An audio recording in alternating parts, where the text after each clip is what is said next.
Florida, the stakes could not be higher. The choice could not be clearer.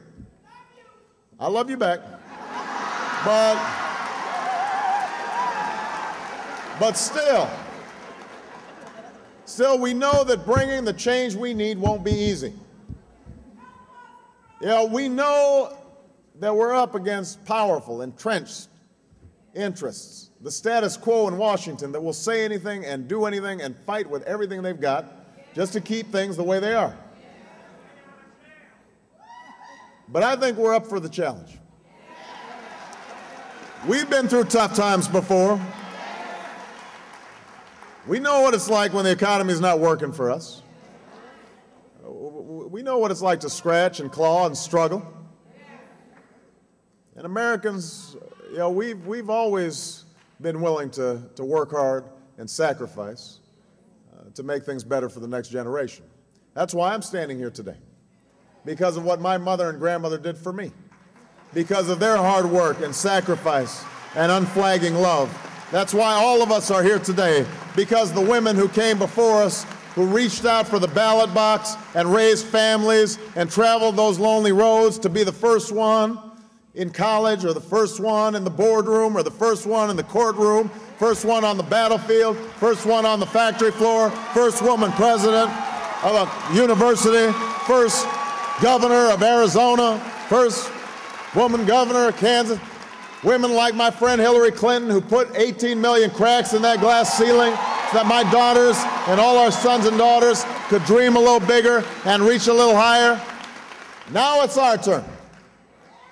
Now it's our turn to make those sacrifices so that the next generation doesn't have to. Our turn to open the doors of opportunity that our daughters and granddaughters will one day walk through. Our turn to fulfill the promise of this great nation, that each of us, no matter what our background or where we come from, each of us has a chance to make it if we try. That's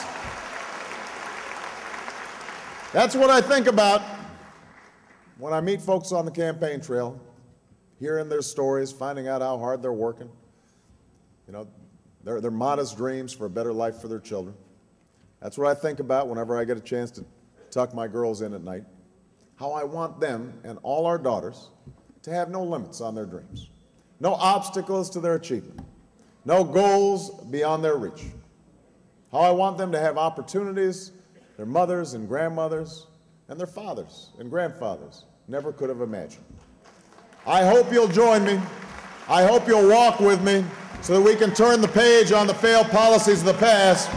And if you make that commitment, if everybody out here is getting registered, if everybody's out there volunteering, if all of you are doing a little community organizing, if you're making phone calls and sending out emails and knocking on doors and talking to folks at church, if you've decided that you want to roll up your sleeves and join with me and change this country block by block, neighborhood by neighborhood, county by county, state by state, then I promise you this, we will not just win Florida, we will win this general election.